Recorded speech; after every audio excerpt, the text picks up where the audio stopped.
আমার মা বোনেরাও কোরআন মানতে চায় না। সকাল বেলায় আগে যদি মসজিদ থেকে বাড়িতে যাওয়ার সময় গুনগুন করে মা বোনদের কোরআন তেলাওয়াতের আওয়াজ শোনা যেত, আমার মা বোনেরা কোরআন পড়তো কত মধুর সুরে। আর এখনকার মা বোনেরা কোরআন পড়ে না রে, বরং এখন গান গায়, ওরে আমার স্বামী আমার যেমন তেমন, দেওরাই আমার মনের মতো। কথা কয় না, গায় না, গায় না, এইগুলো উল্টো পাল্টা করে বেড়ায়।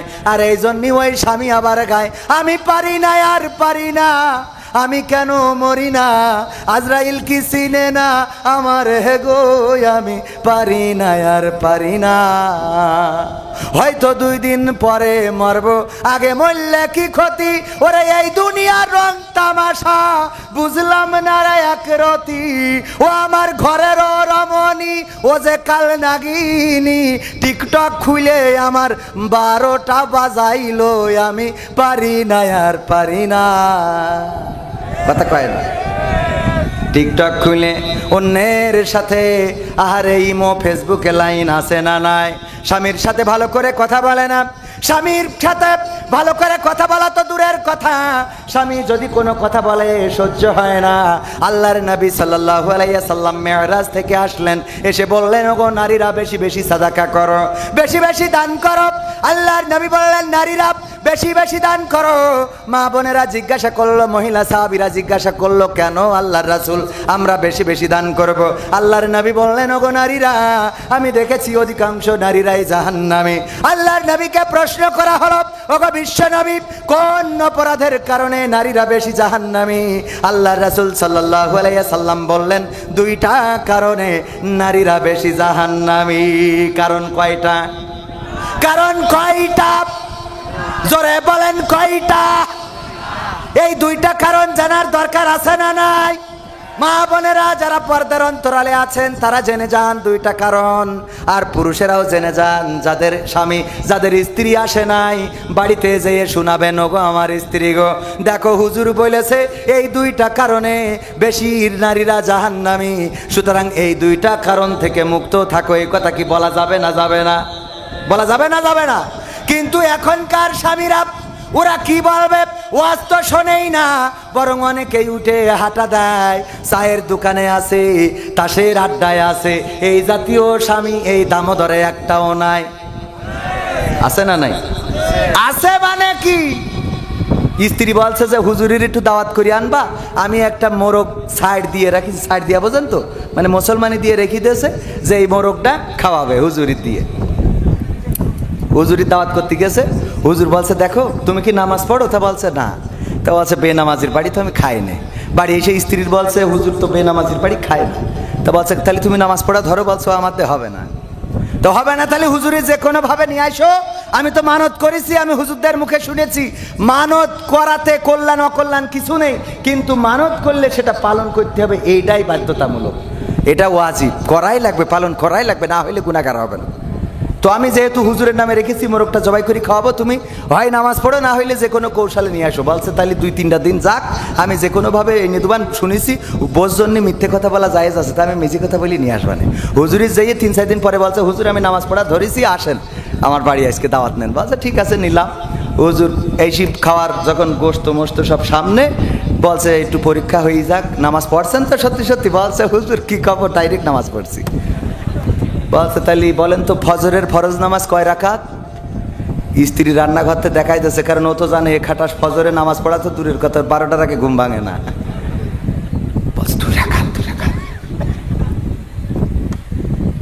বলছে, হুজুর খেয়ে নেন, খাওয়ার সময় কথা বলতে নেই। শয়তান, খাওয়ার সময় কথা বলা যায় না।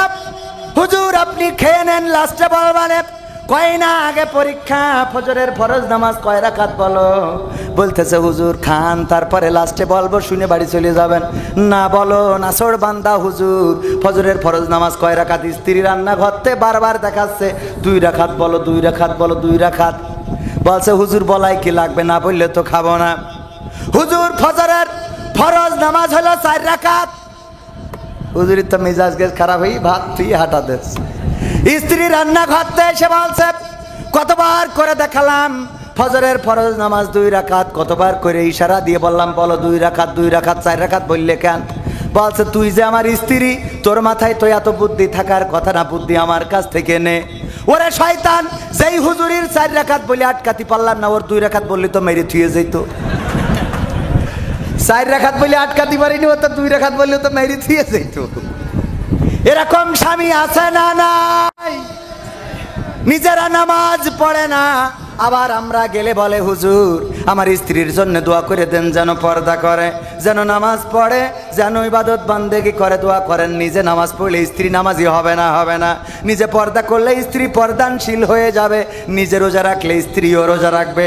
আর নিজে যদি 2 নম্বরই করেন, আপনি যদি সকিনার সাথে কথা বলেন, তাইলে আপনার স্ত্রীও বল্টুর সাথে কথা বলবে রে। ঠিক না বেঠে? وقرنا في بيوتكن ولا تبرجن تبرج الجاهلية الأولى। ওগো নারীরা, পর্দার মধ্যে থাকো, জাহেলি যুগের মেয়েদের মতো সেজে গুজে বেড়ায়ও না। আল্লাহ রাসূল বললেন 2টা কারণে নারীরা বেশি জাহান্নামে যাবে। তার মধ্যে 1 নম্বর কারণ হলো নারীরা, অনেক নারী আছে তারা তাদের স্বামীর প্রতি অকৃতজ্ঞ, স্বামীর প্রতি অকৃতজ্ঞ, না শুকুরি করে, স্বামীর প্রতি কৃতজ্ঞ হয় না। স্বামী কত কষ্ট করে সারাটা দিন রুগী দেখে, সকালবেলা চলে যায় অভয়নগর হাসপাতালে, কত রুগী দেখতে হয় দুপুর পর্যন্ত। তারপরে দুপুরবেলা এসে রুগীদের রিপোর্টগুলো দেখে তারপরে উপরে যায় একটু খাওয়ার জন্যে, খেয়ে কোনো রকম আবার নিচেই নেমে রুগী দেখা শুরু করে রাত 10টা 12টা পর্যন্ত। এত কষ্ট করে স্ত্রীর জন্যে, সন্তানের জন্যে, সংসারের জন্যে।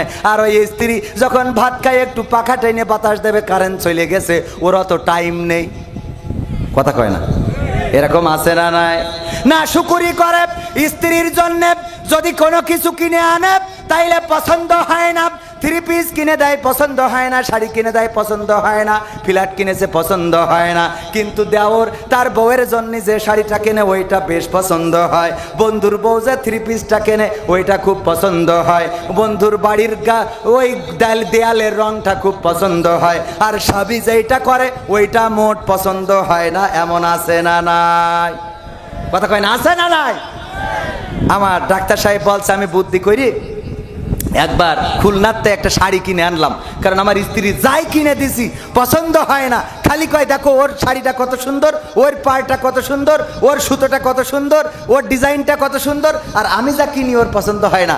খুলনার সবচেয়ে দামি মার্কেট থেকে একটা শাড়ি কিনে এনে ডাইনিং টেবিলের পরে রাখলাম, রেখে বললাম স্ত্রী খাইতে দাও। স্ত্রী খাইতে দিয়ে খালি আর চোখে তাকাচ্ছে যে শাড়িটা কার, জিজ্ঞেস করতেও পারছে না। এক ফাঁকে জিজ্ঞেস করি বসলো শাড়ি কার। আমি বললাম আমার বন্ধু কবির বিন সামাদ তার বউর জন্য কিনেছে। বলছে দেখো দিন শাড়ির কালারটা কত সুন্দর, রংটা কত সুন্দর, পাড়টা কত সুন্দর, সুতোটা কত সুন্দর, সব কিছু সুন্দর। আর তুমি যা কেন তা কি পরা যায়? আমার আব্বা যে কার সাথে আমার বিয়ে দিছিল, আমি বলে সংসার করছি, অন্য কেউ হলি ছেড়ে দিয়ে আটা দিত।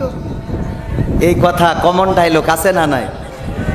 কালকেও এক হুজুর বলতেছে এই জন্য আমি 2টো বিয়ে করেছি, যে তুমি বলবা যে আমি বলে তোমার সংসার করছি, না হলে ছেড়ে চলে যেত। আর একটা আছে এখনো দেখ, এই জন্যই হলো 2টো বিয়ে করার দরকার আছে না নাই? আপনি না বলো, আমি এখন আপনার বাড়ি যাবো, মিজান ভাই বাদে। হ্যাঁ ওটা শেষ করে দিচ্ছি। তো তাইলে এখন এই যে অবস্থা, শাড়ি যখন বলছে স্ত্রী তোমার কি পছন্দ হয়েছে, বলছে খুব পছন্দ হয়েছে। বলছে তাহলে তুমি নাও, কবির ভাই তো আমার বন্ধু মানুষ, আমি তারে বুঝাই দিবানে। তো শাড়িটা নিয়ে খুব খুশি, ওরে বাবা আনন্দ দেখে কিডা। রাত্রি শোয়ার সময় বলতেছে স্ত্রী শাড়িটা কি সত্যি তোমার পছন্দ হয়েছে? বলছে আলহামদুলিল্লাহ পছন্দ হয়েছে।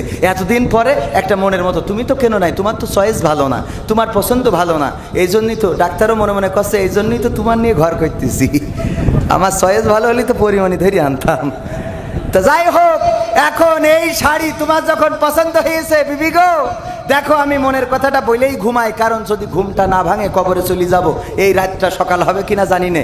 দেখো আমি এই শাড়িটা নিজেই চয়েস করি তোমার জন্য কিনে আনিছি। বলছে তাহলে এর রং থাকবে না, তাহলে এর আজকালকের ছেলেরা বই নিয়ে আর বসে না। মানে এই কথাটা বললাম কেন বুঝতে পারিছেন তো? না শুকুরি করা স্ত্রী ওদের যাই করি দেন, যে সোনা 22 ক্যারেটের সোনা দিয়েও যদি গয়না বানাই দেন, তাও বলবে এর থেকে সিঙ্গাপুরি সোনাটা ভালো। কথা কয় না, বলবে না বলবে না? এই জাতীয় অকৃতজ্ঞ নারী যারা, তারা জাহান্নামে যাওয়ার অন্যতম কারণ। এই জন্য স্বামী যেটা দেবে ওইটা মনে করবেন আপনার জন্য সবচেয়ে বড় উপহার। আমি ডাক্তারের দিয়ে উদাহরণ দিলাম।